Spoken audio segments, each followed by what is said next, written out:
Dealing with repetitive questions and interactions is a frequent experience for caregivers.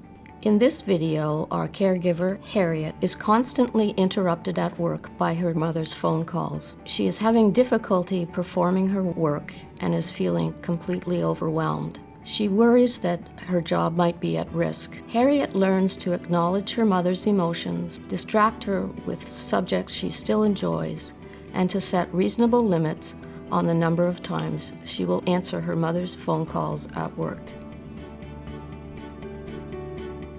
So Harriet, hearing how this week has been, it's been intense. It's been really busy, and it sounds like the phone calls from Mom have been escalating. Yes. Okay. Yeah. What's hardest about that for you? What's hardest is that I can't get any work done. Okay. And it's the same questions over and over again. She knows. Okay. Huge changes because of Mom's dementia, and it's impacting your work. I know Mom's calling at home, so it impacts there too. And maybe there's some strategies we can give you to kind of help with all these changes Mom's going through, so that you can also get back to the other things that are important in life, work and your family. One of the ways we do that is we kind of do a simulation and we practice. Okay. So that's going to mean giving some of the details of one of the specific times Mom has called. So if you can think of maybe the most recent time that Mom's called. And I'm going to get you to give the details of that time to Suzanne. And then we're just going to run through it just how it happens, okay? Okay. All right. Suzanne? Okay. The most recent. Well, I guess, yesterday was a big one. It's when I just got so exasperated and I hung up the phone on her and I just felt awful about it. She called and she acted like it was the first time that we spoke, and it was actually the third time, and it wasn't even noon yet. And she wanted to know if I was coming over, when laundry day is. The other thing, the dentist. Oh my gosh, she called like 20 times, at least 20 times in the week, wanting to know when her dentist appointment was. And had I called my sister's in England, it's not like I can just pick up the phone and call her whenever I want. The thing is that what really got me, like I wanted to scream when I heard her ask about the dentist appointment. And I just said, okay, so it's next Tuesday. It's on the calendar. Just look on the calendar. And then she asked me what time it was at. 8 o'clock. And, and I'm the one that's going to take you there. So don't worry about it. I will take you there before I go to work, which is where I am now, which is where you keep calling me, and I can't get any work done. So if you can just please look on the calendar and check the time and the date, things would be... It sounds like a lot of changes here that are really frustrating. Yes.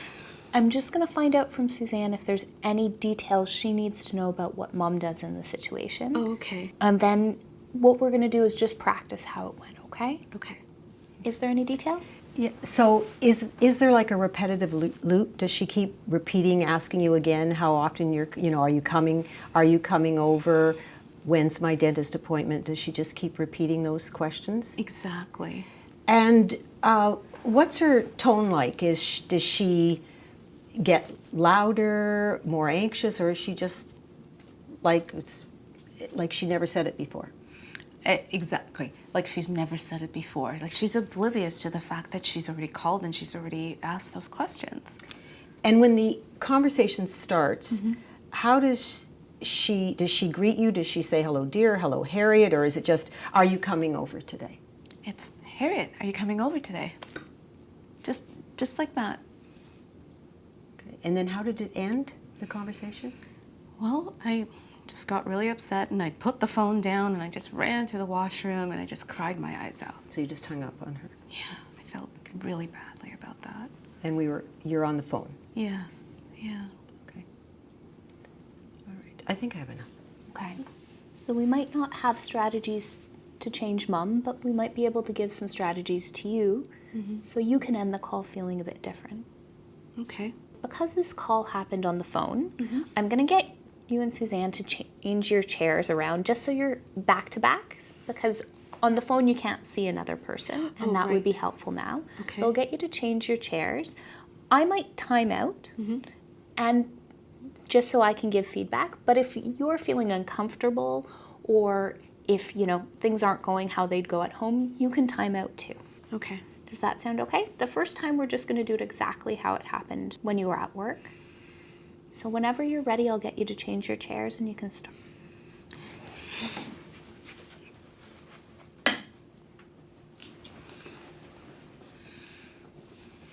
Ring, ring, ring.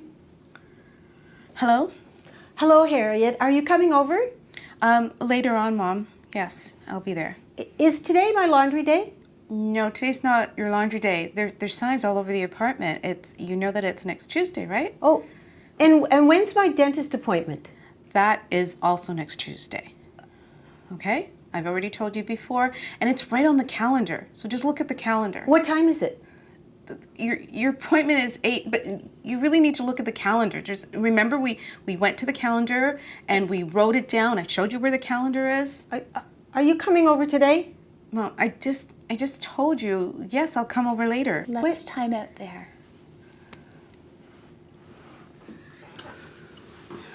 How is this for you? I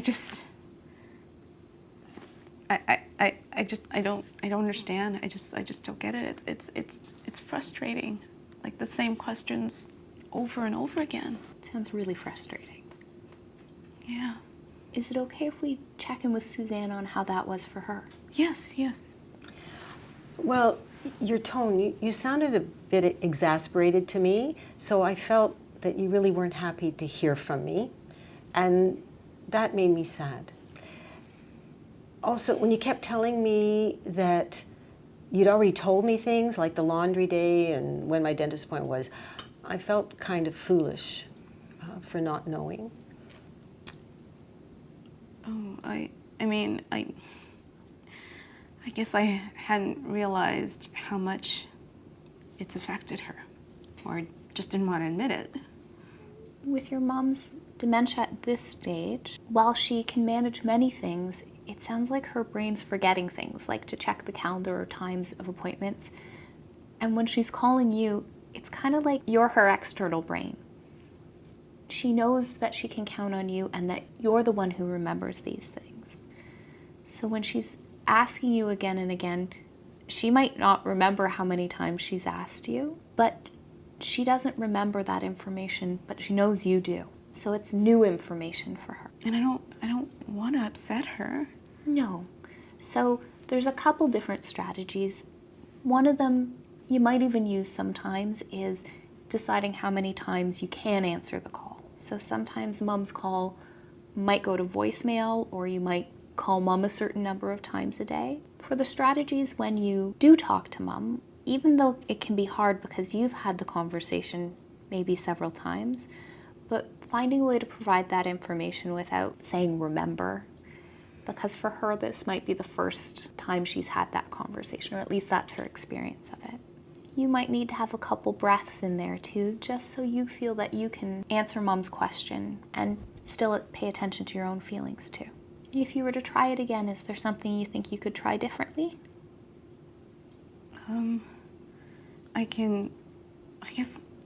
Certainly when I just did it there, I felt like I wasn't as hard on her as I was when I actually talked to my mom. But I don't want to upset her, so I guess I could be gentler. Yeah.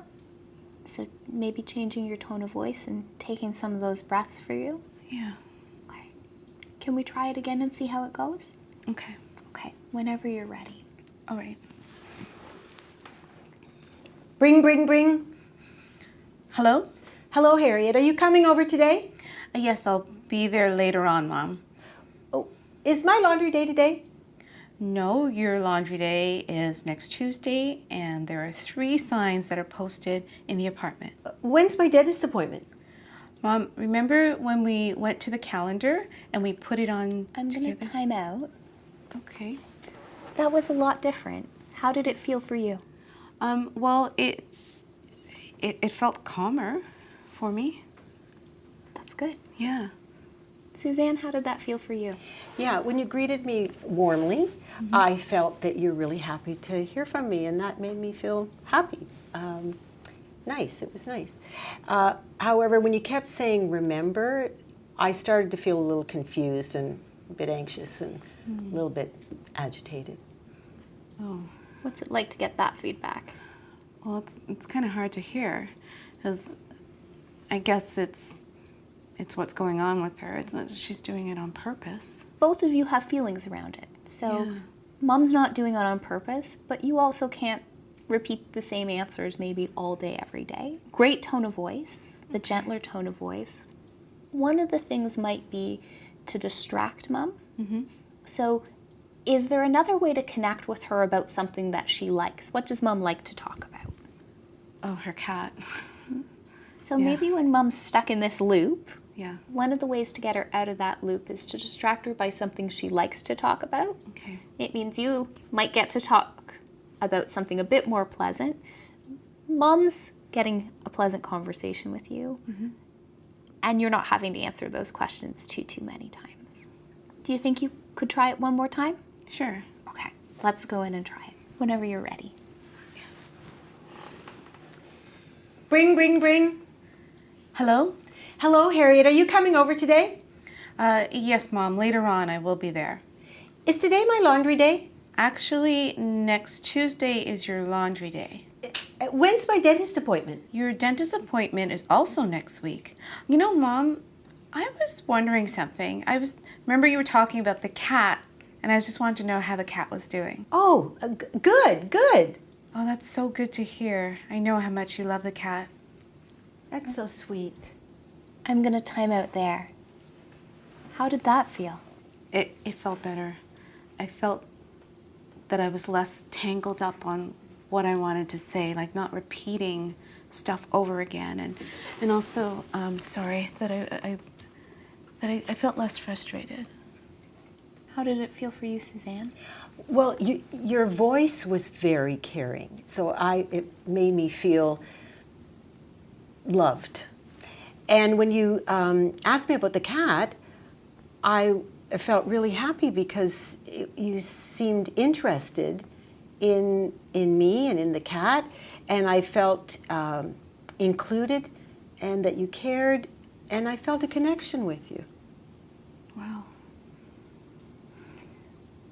I'm just gonna summarize some of the things that we talked about because it was a lot. Yeah.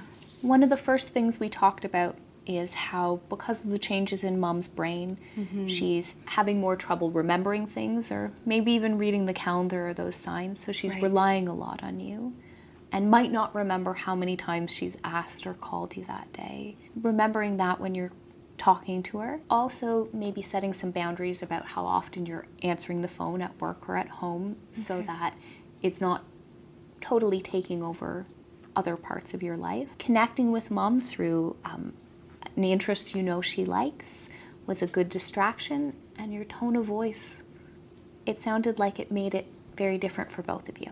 Yeah, it did. Yeah. Next time mom gives you a call at work or at home, what are some of the things you think you could try? Well, definitely the tone of voice, a gentler tone of voice. The distraction worked really well.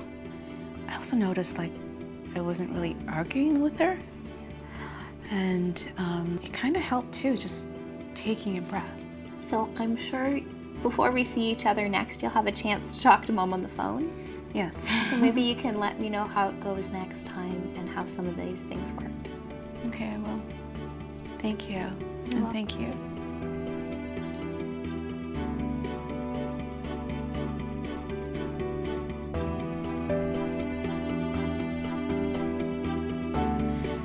Thank you from all the staff at the Reitman Center.